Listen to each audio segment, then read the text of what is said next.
Howdy, and welcome back to the Ineligibles podcast. My name is Will Stone at Will Stone CFB on Twitter.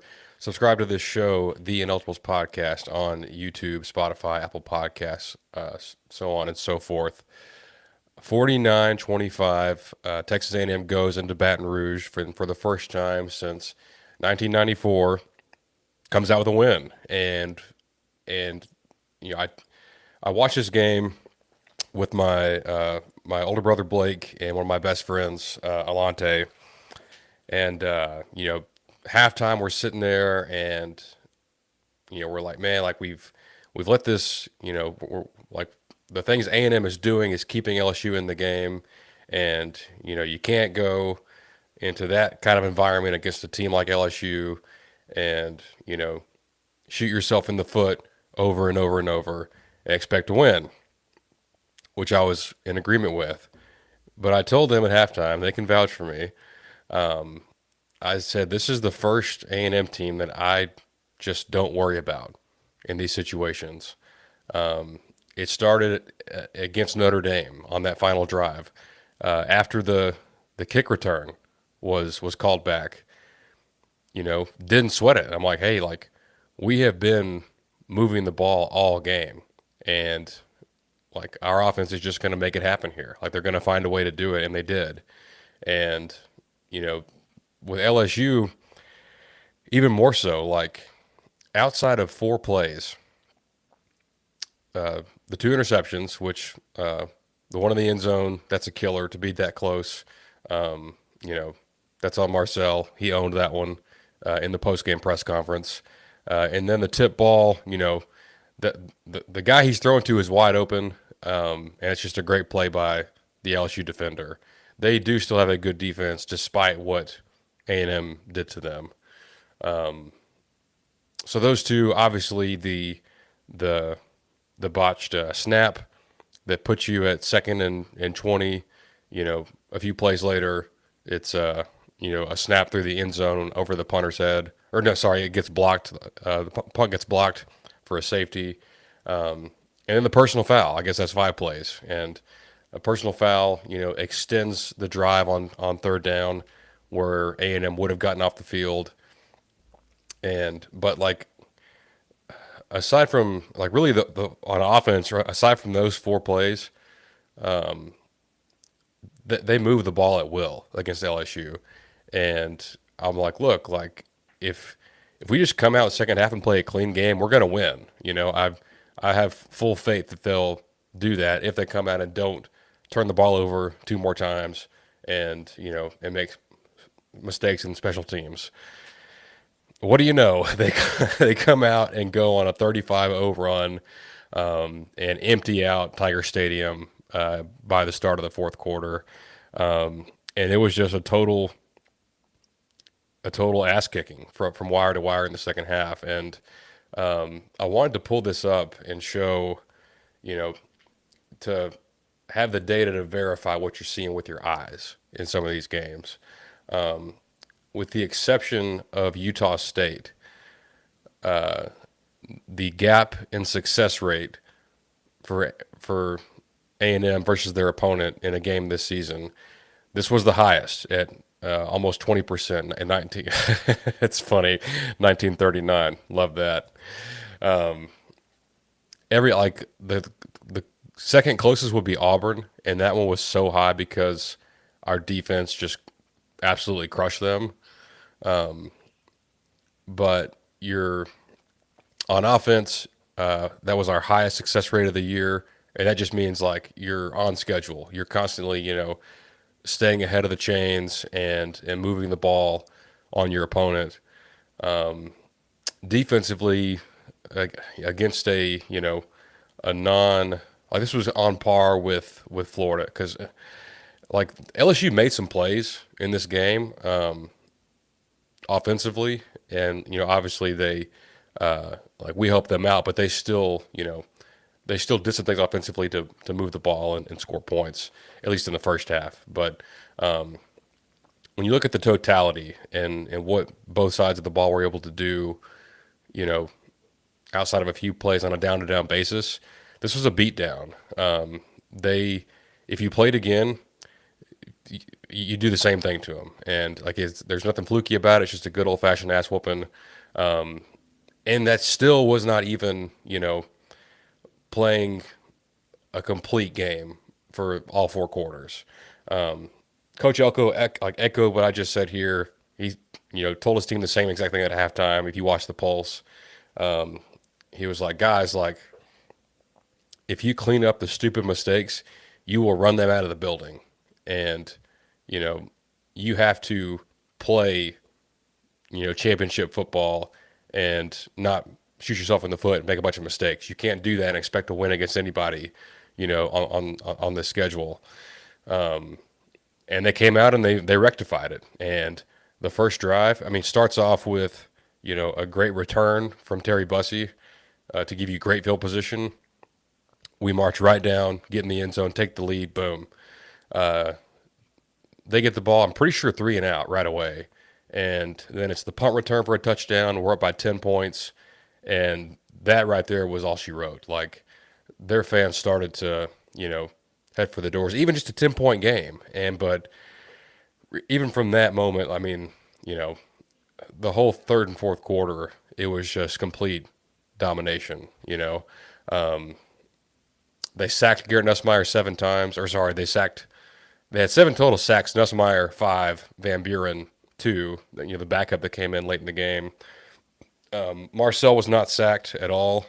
I'll have to go find these numbers here in a minute. I think Luke Evangelist at Texags tweeted these out, and just to show like how dominant the trenches have been, it's been in SEC play. It's been outstanding, and just to kind of give out some of my predictions for postseason superlatives. I think Cassius Howell is on the fast track to not just I think he'll make an All-American team, like first or second, like on the AP or like whatever the official one is. I think it's the AP is the official one. He'll be All SEC. I think he's making a great case to be the SEC's Defensive Player of the Year. That's what I think is going to happen because he's got 10 sacks, he's got 34 pressures, and he's doing it. He had 3 sacks, obviously, against Utah State, which, he still went out and did it. But to do what he's been doing against Florida and Mississippi State and now LSU, to where, the national guys are catching on to be like, oh, even though this guy wasn't a big name recruit, transferred from Bowling Green that didn't start, although we all know that he played a ton, wasn't a starter last year, played behind those NFL draft picks. They were slower to find out about Cash, and like he is just a total stud. And the way he's playing right now, I think he's on the short list to be the Defensive Player of the Year in this conference. Offensively, offensive line, they will absolutely be a Joe Moore Award final. I would expect them at this point, to win the Joe Moore Award, unless things just crater. But the way that unit's playing, all 7 guys, they rotate, 7 guys like in and out of the lineup, and it doesn't matter who's in there. They're kicking ass with whatever combo is in there, and it doesn't matter who they're playing. That's a pretty solid. I think not even solid. Like, that's a good LSU front. It's not elite. There's better ones out there, but I think a couple of guys, like, they got their best defensive tackle back for this game, but he's probably banged up a little bit. But they dominated from start to finish in the trenches. They couldn't get really much pressure on Marcel, and they dominated in pass pro, they dominated in the run game, and they've been doing that all season long. And every one of those guys needs to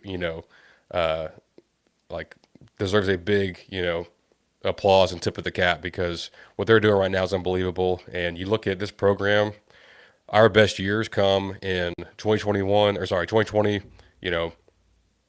great offensive line, obviously 2012, 3 or 4 first rounders, and you know, Pat Lewis, who played in the NFL as well. So, sorry,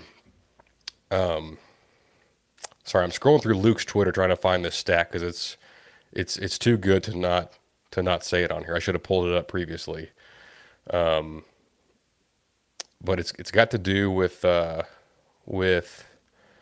with sacks, tackles for loss, which by the way, I believe A&M is top three in. Well, so first of all, A&M leads the country in sacks. They're number one in sacks. They're third, I think, in tackles for loss, and they're third offensively at limiting tackles for loss. So just both sides of the ball are just, you know, complete domination. Here we go. In the last four SEC games, all right, the offensive line has given up 0 sacks. The defensive line has had 18 sacks in 4 games. That's just, it's incredible what they're doing. That, this team is, it's there's not a lot of holes. I mean, there's not a big glaring weakness. And yeah, there's matchups that, when you look at the potential, opponents if you were to make the playoff, which by the way, A&M's in the playoff. All right, I'll tell you that right now. All you have to do just to get to the field, just to get into the top 12. All right, you got to beat Samford, and you got to beat South Carolina at home, and I feel pretty good about that with the way things are going. Now, can you do more? Yeah, you absolutely can. Can you get to the SEC title game for the first time? Absolutely. You may even be favored to do so at this point. Let me got a question from my buddy JT here. Not so fun question.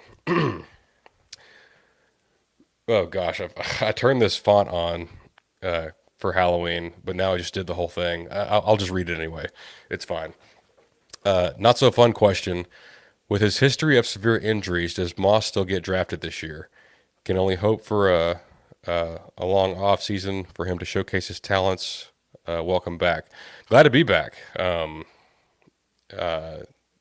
Yeah, so I think with Moss, he'll definitely get drafted. It really stinks for him, and he's got plenty of really good film, and I think for him, being able, like, two things for A&M's sake and for his own sake, he's gonna come back this year. I mean, I don't know if it's the Texas game, if you make the SEC title game, does he come back for that? Does he? I mean, I think if you get into the postseason, or sorry, if you get to the playoffs, which I think he likely will, yeah, I think he's back at the latest by whenever the first playoff game is. If you can get a bye and you get all the way until New Year's Eve or New Year's Day, that's almost 3 months of recovery for a high ankle sprain. Feel pretty good about that. But for his own sake, you're right. Yeah, having once he gets back, obviously we want to go play and play 16 games this year. Win the SEC title game, get a bye week or a bye in the playoffs, and then and run the table and win the whole thing. For his sake, that would give him a lot of opportunity against high quality opponents, which he's already gotten. But he'll get more of that. And I think for him being healthy for the draft prep, or like all that, workouts, senior ball, like all that good stuff. Like I think, like he needs to be healthy going like this spring and be able to do all that stuff for draft prep. So, which I think, I mean, it sounds like I don't have inside information there, but I think it sounds like, I think for a playoff game, I think he would be back by then, in my estimation. Appreciate that, Tanner. Appreciate the kind words very, very much. Um, yeah, Cassius Howell's a dude. He's an absolute dude. Um, he's getting a lot of love on the Twitter draft community, and his arms are 30 inches, which, if you don't follow NFL draft stuff, that's pretty short for an edge player. Um, which, if he had 32-inch arms, he's a top 10 pick probably with how he does everything else. But there's, some NFL teams are just like, hey, we have certain thresholds that players have to meet for us to grade them a certain way. But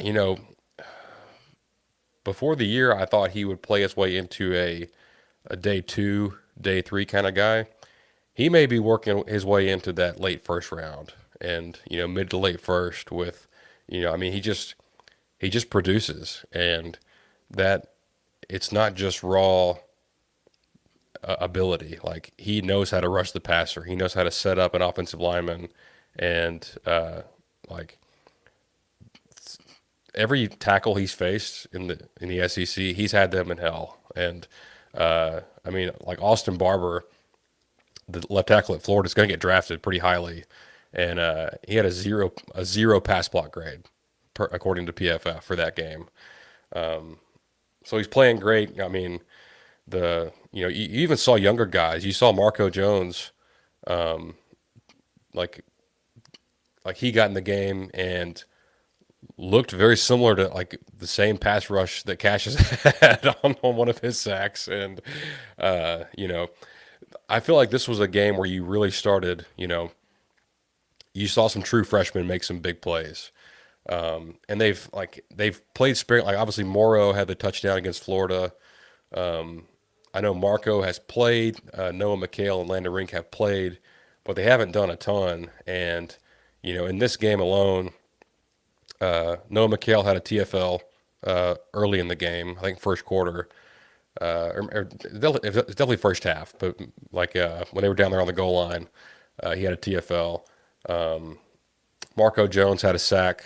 Marco Jones has had sacks in back-to-back games. He also had one against Arkansas. And then Morrow with the 2 touchdowns. Just the screen was just a total masterclass by Colin Klein. I mean, like, Morrow gets out there and he's got blockers in front of him and nobody to block. Like, he just walked into the end zone. And then like the run down on the goal line, or in the red zone rather, where hits a nasty spin move like that. Like, this team is so deep, and you're starting to see some of that shine through. And because we talked back in August, like, this is the oldest A&M team ever, and there's not really an opportunity for a freshman to really, definitely not start, but really even get in the play, like, get much playing time, just because there's so many upperclassmen and third, fourth, fifth year guys, sixth year guys that are on the team. And now you're starting to see, like, hey, it's been 9 weeks, plus the spring, plus fall camp. They're coming along a little bit and starting to develop. I think Jimbo, or sorry, I've got Jimbo on the brain because Brian just asked a question about him. Jimbo time in Baton Rouge. I don't think that happens. I will get to the situation in Baton Rouge in a second. I think Elko. I think he likes that. Like, he doesn't want to baby these guys and like only play them against lesser teams, or only when they're up big in blowouts. Like Noah McHale, your future middle linebacker, he was in on a critical fourth down against Arkansas, and like was calling out, pointing out guys before the play, and like it was a Petrino special. They're under center, big set. You think they're going to run it, and they go play action and try to take a shot. And McHale, had his guy covered. He wasn't fooled by the play action. Really smart football play, and things like that are going to come in handy in December, in January. Hopefully in January, we're still playing then. So yeah, I mean, I'll be frank. I I've obviously the thought of going 12-0 had entered my mind because of the way it's played out. I mean, Texas has taken a step back, obviously, from the last 2 years. LSU, we didn't think would be as good as maybe their people thought they were going to be coming in. Obviously, we go in and beat the crap out of them. Missouri, who honestly could be a troublesome matchup for us, is now down to a true freshman third string quarterback against us next weekend. And, just the way this team is playing right now, I I would I would almost expect them to, you know, keep grinding out wins. And maybe even, you know, if the LSU game was a true, you know, hey, we're going to the next level now. If that's what that was, then, you know, I really want to see them continue to build on that and play more and more complete football and complete games and clean games, especially on the road, like two of these big games are. So, and here's another thing: if you're unfamiliar with how the tiebreakers work in the SEC, barring something crazy, which with the way this year's going, crazy stuff could happen. It almost happened on Saturday. I mean, South Carolina almost took down Bama, which would have thrown some kinks into the SEC title picture. But from from how I can see it and looking at the tiebreaker scenarios, if A&M drops a game to Missouri or Texas and they're 11-1, they will probably not go to Atlanta. It would probably be Alabama, Georgia, or Ole Miss that go. It'd probably be Bama and Georgia to be honest, because like once it gets down to a certain like tiebreaker, it goes off of your conference opponent's winning percentage, and ours is really low. Arkansas, Florida, Mississippi State. Mississippi State, gosh, don't get me started on them. They have not won a conference game in 16 tries. That's brutal. And now we play some good teams. Like we do play LSU, Missouri, Texas. But the other teams, like even though I think Florida is a decent team, Mississippi State's a decent team. Their winning percentage in conference games is very, very low. And that, in this instance, that hurts A&M because now, if you don't win out, then you're not going to make the title game. But that's fine. I mean, you would probably be fifth or sixth. You'd have a home playoff game at Kyle Field. How badass would that be? But you still want to win the conference. You still want to go and do something you haven't done since '98 and win a conference title. Haven't done it at all since you've been in the SEC. And I think getting there at 12-0, that guarantees you a bye, even if you lose to Alabama, which I don't, whole different topic of conversation there because I like the way A&M matches up against Alabama. But even if you were to lose, you're the 4 seed, and yeah, you get a bye week in the playoffs and play in the Cotton Bowl against Georgia Tech or somebody like that, somebody like that, and maybe not, like maybe it's Miami or maybe it's like someone better than that, but I don't know, man. It's wild to think about that that's where things are at right now, and it's something that this team has to take advantage of, which I think they are, but there's still work to be done, and you have to go and keep doing it and keep getting better, and these two games are not easy football games. Like Missouri is very talented. They got good coaches. Texas, for all their struggles, they're a talented football team. They got good guys on defense. They can still hit explosive plays.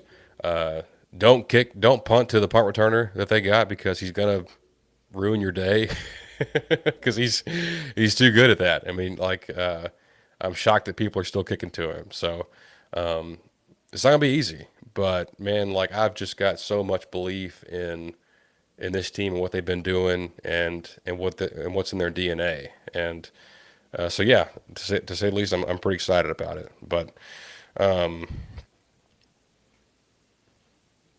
let me hit some of JT's questions, and I'm gonna like there's stuff about LSU we got to talk about because yeah, it's getting ugly over there. Lamar Brown doing the yells with A&M, yeah, like that was awesome. The whole fourth quarter was just a A&M infomercial narrated by Kirk Herbstreit and Chris Fowler. And that was just euphoric for me to see our fans and the Fighting Texas Aggie band and the players just taking over that section of the stadium and just like, you know, start of the fourth quarter, they're all, singing the war hymn and getting fired up, and the rest of the stadium is empty, and it was just a beautiful sight. And, not sure that that I've experienced a more satisfying win than that one. This kind of wrap like is what I was.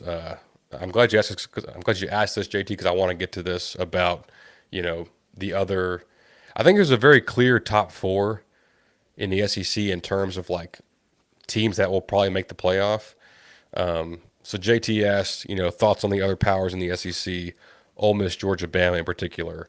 I think Ole Miss, Georgia, and Alabama and A&M are the four like heavy favorites to make the playoffs from the SEC. There could be a fifth. I think Vanderbilt is still alive. If they beat Texas and beat Tennessee, they're no doubt in there. They're absolutely in the playoff. If they don't, if they lose just one of those games even, then you start, you could see the ACC is a mess right now with their whole, with their situation and teams that don't play each other that are all still with 0 or 1 loss. Miami, Georgia Tech, Virginia, Louisville. Some of those, like they could all four lose this weekend. I think all four of those are on the road this weekend in the ACC. So it may sort itself out. It probably will. But yeah, for those other three, in terms of how they match up against A&M, I think they're three quality teams. I think Ole Miss would be an interesting matchup with their offense. I think Kejuan Lacey is a great running back. If you watched him against Oklahoma, he was tremendous. The quarterback, Trinidad Chambliss, he's a good player. He's a mobile guy. Can hurt you. I think he's a true dual threat. Even though he's not like the fastest guy on like on the field, but he's still a pretty good runner. Their defense is not that great. I think we would have a field day against their defense. Georgia is, I think we are a horrible matchup for them. They can't rush the passer at all, and they can't protect very well either. They got some freshmen playing on the offensive line, and they don't run the ball, which is like Georgia had a run of like NFL running backs, and now they just can't run it at all. Like I think the offense is decent. I think Stockton is he's a good SEC quarterback. He's not great or outstanding, but he's good, and he can make plays, through the air, on the ground. But matchup wise, we would be able to block them all day long. Like they would not touch Marcel, and I think our defensive line, and even if you haven't seen this, I need to go pull this graphic up because A&M is like far and away the most effective third down defense in the country. They are like no one else is even close at forcing third and longs than A&M is. And, that's a credit to the run defense, at times, and I think the pass defense as well. I think it's a testament to our tackling, at all three levels. And once you get to third and long against this team, you are screwed with what Elko can draw up. If it's third and long, like A&M has shown game after game after game that you're not converting. Like it's not going to happen for you. And against Georgia, I don't see them being able to score enough to you know really hang in for 4 quarters. Bama's an interesting one because I don't think I think they're a good team. I don't think anything they do is outstanding. Like their pass protection is very questionable. The I think both tackle spots are vulnerable. I think the interior, especially at guard, is vulnerable. They don't run the ball well. They are. I was looking this up for this purpose because I anticipate that we're going to play them, and they are 100th in the country in rushing success rate. That is extremely low. Would never happen like under Saban. Their backs are they're fine players. They're nothing special. Receivers are really talented, and I think the best thing they have going for them is Ty Simpson. He's a really accurate passer. I think he's really, really good. He would be the one thing where I'm like, okay, if we can't get there, he's good enough to connect down the field and you know fitting passes into tight windows, and that could do some damage against us if they're able to protect him. Defensively, they're really similar to Georgia with they don't really have a true blue pass rusher. It's their secondary is I think it's pretty good. But it's a fine team. Like it's not it's nothing like the Bama teams of years past. And I look at that matchup. If we were to play them, I'm just not very I'm not very worried about it. And now, obviously, I'm not a coach. I'm not on our team, you know, and Elko would feel very differently. But I'm just saying, from what we've seen from both teams so far, just looking at how they match up, Bama's not a team that worries me. Now, what's interesting is I think looking at the rest of the playoff field and saying who could you possibly see in the postseason that would scare you, and I think obviously Ohio State, duh, like number one team, incredible defense, freak show receivers, and just a really really steady and accurate quarterback. But aside from them, you know, I think Indiana's really good, but matchup wise, you know, I'll tell you what I'm looking for here with a matchup. A team with amazing running backs or just a huge, you know, physical downhill offensive line and run game. And really the only two that would be big concerns would be Notre Dame, who we already played and beat on the road, and Miami. And if Miami was coached by a normal, smart person, I'd be very worried about them. And because their offensive line is enormous, they're probably up there. They're definitely 1A, 1B with A&M in terms of best college offensive lines. They have a great group, and Cristobal, he loves the run game, loves to run the ball. They got some really big physical backs. They got some nice receivers. I think Beck, when he's not turning it over, is a pretty good quarterback. And obviously their defense has the best defensive player in the country in Ruben Bain. They got some dudes on that defense, and it's a game to where if you get down, like Miami would be perfectly fine to just grind out the clock against you. And so I think they would try really, really hard to limit our opportunities on offense and keep our explosive playmakers on the sideline. And not to say that we couldn't beat them or wouldn't beat them, but that's a matchup where I'm like, ooh, like I've got a little more, I'm not as confident, and I'm a little more, concerned about what they do. Notre Dame, I think, this, I think CJ Carr is playing really, really well.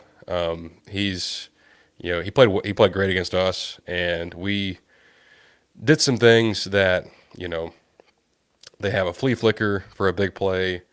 Obviously, the block punt.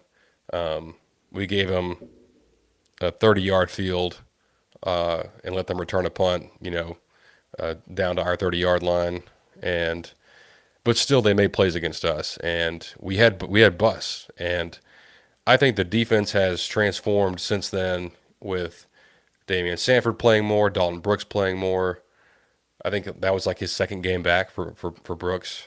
He's been a really, really bright spot in the secondary, and I think the coaches have found out like what works for this group, and but still like they have a good offensive line. They have great, I mean, fantastic running backs. We've already hashed that out on here, but those are two teams where I'm like, oof, like that's going to be a challenge, and not that the other teams wouldn't be, but to be honest, Oregon, not real worried about them. You know, I may eat those words if we. I'll tell you what, I that's a matchup I want to see. I want to see A&M and Oregon in the postseason. We had that scheduled, home and home back in the day, and things fell through. I'm pretty sure the Clemson series replaced it, but man, like I've been dying to see A&M play against Oregon in football, and yeah, I'll take that all day. And then like once you get past that, you're looking at an Ole Miss or a Georgia or a Georgia Tech or you know the Big 12, like maybe Texas Tech or BYU, Cincinnati. I mean, I think I said it earlier. Like this team has to capitalize on this opportunity because they don't come around that often, and I think there will be more talented A&M teams in the future under Mike Elko with more high end NFL draft type players, more first, second round picks. But this team is just so experienced. They can hurt you in so many ways. They have a really, really good quarterback that understands the system, a great play caller, a great offensive line, a great defensive line that can get after the quarterback, and and guys that can cover. And it's just you know, it's a really complete football team. And with there's aside from Ohio State, which they're probably not quite as good as they were last year, there's not a elite super team. You know, there's not a 2019 LSU or a 2020 Bama or a 21 or 22 Georgia. There's just a lot of really good teams, and A&M is one of those. And they've got to capitalize and go out, keep winning games, win the conference, get to the playoff, and do some damage. And I'm excited to break it all down with you guys. But yes, JT mentioned that Caden Proctor was getting roasted on Twitter. I also piled on with that one. Some clips of him against South Carolina were coming out, and he's was a five-star player, five-star offensive tackle for signed with Bama. Never like looks like $1 million, but has never really played like an elite tackle, and got exposed quite a bit against some nice pass rushers that the Gamecocks have. So what my tweet was, I said I think Cassius Howell would eat him alive. You know, I stand by it. So give me a minute, and then I've got to get to this LSU stuff, man. It's bad.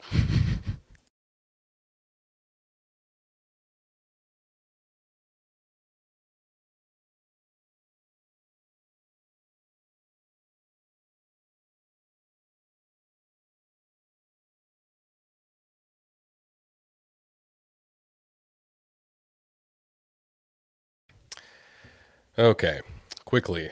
Um, Obviously, we talked about the vibes around the LSU fan base last week was very strange. Some of them just openly rooting for A&M to beat them so they could get rid of their coach, and that happened. We go in there, beat the piss out of them, and you know they're not even that upset about it. Like, oh, you guys did us a favor, ha ha, jokes on you. Now we get to fire Brian Kelly and get a real coach in here, and y'all are screwed. And what they're finding is, you know, at some point I will do just an episode on the coaching moves because, we got to let it play out first. But man, it is going to be an absolute shit show out there. Thankful A&M is not in that market and has got their guy. I know there's talks about extensions and things of that sort. If you don't think that A&M is going to pay up to keep Mike Elko if he makes the freaking playoff and makes the semis or makes the title game or God forbid wins the whole thing, and we would just let him go, no, hell no, it's not going to happen here. Are you insane? So yeah, not worried about that at all. But LSU fans are like, they're dancing in the streets if they get to fire Brian Kelly, and pay him his $54 million buyout, which their fans are slowly realizing that their school is a bigger shit show than they think it is. They, as of right now, they have no school president. The governor, the governor of Louisiana, was like held a press conference yesterday for whatever reason, and just tore into Scott Woodward and skewered him on like live on camera, like in front of like a full you know audience of media members. Scott Woodward is the AD at LSU. He was the AD here when we hired Jimbo. He did not do the Jimbo extension. That was Ross Bjork, who deserves a ton of blame for that. But Woodward also was the one that brought Brian Kelly to LSU on that big contract. And, Jimbo flamed out, Kelly flamed out, both schools paying millions of dollars in coaching buyout money to, fire those guys. And, it's a big expense. And the governor of Louisiana gets on there and basically just like, while Scott is still employed there, tells the media like, yeah, there is no chance that I'm going to let Scott make this next hire. Like, look what look what he just did. We're not going to let that happen again. We're going to be sensible and with our finances and not do stupid stuff. And like the guy still works for LSU. Like, I mean, it came out today. If you if you want to go read the Ross Dellinger article about, like, he breaks it down very well about Louisiana, probably one of the more poorly run states in the union, and just decades of corruption and just general dysfunction. So now they're about to have no athletic director. They have no president. They have the governor like running the show. Like,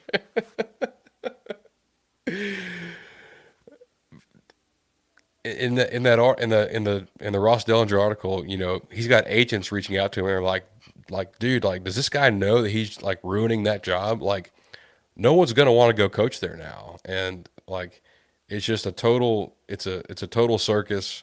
I think that everyone likes to bring up the you know three championships in the last 20 years or however long, and under three different coaches. And yeah, I mean, I would love that for A&M. I'd love to get a championship in my lifetime. I'd be, doing backflips. But I, I, I, I, get it that LSU is this great job, but, the last three guys that have worked there have all been total freaking weirdos, and two of them just kind of backed their way into a championship, and now they just think everyone's going to come in there and do that. And yeah, the advantage is every 4 and 5 star recruit in that state gets funneled into the program. Like they just grow up, you know, bleeding purple and gold, and I could go be the coach there and do well. But the assumption that they're going to just hire, a badass coach and everything's solved, and oh, LSU is back, and we're 2019 level every single year. Yeah, I'm not buying that. They're going to be good. I expect they'll get a good coach. They will always have good players, but them being just like this this amazing job with no flaws, and like any coach would chop off their pinky to go work there. Like I don't see that. They're damn sure not getting Dan Lanning. That was floated early.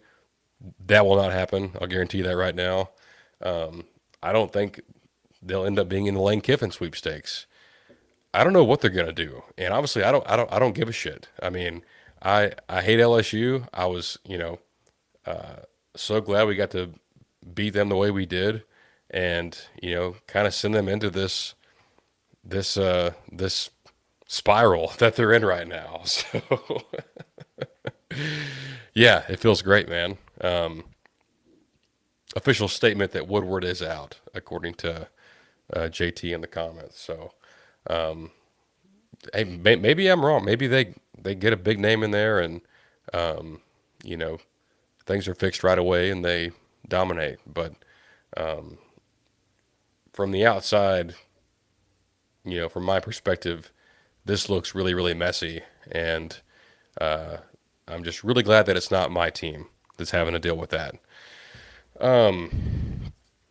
Won't keep you too much longer. I've got some things to get to. Um, I'm gonna try to get a guest on next week just to spice things up as we head into the home stretch here of this Aggie football season, and it's an exciting one. I mean, this team is so much fun to watch. They're the they're not just good, but they're good in an exciting way. The vibes are at an all time high, and these players, just seeing uh, their personalities, and like seeing them celebrate and like all those good things, like it's so much fun, and it could be a really, really special year for A&M, and yeah, so just enjoy it. Don't take a good season for granted, because Lord knows we've been through enough bad ones. But appreciate you guys as always. Always good to be on here and talking ball with you guys. And yeah, we'll see how things go with A&M off this week, and getting some rest, and healing up a little bit. But yeah, we'll see about Texas Vanderbilt. We'll see about Georgia Florida, Ohio State Penn State. Still could be interesting. But yeah, appreciate it, and enjoy the weekend. Happy Halloween, and we'll talk to you next Wednesday.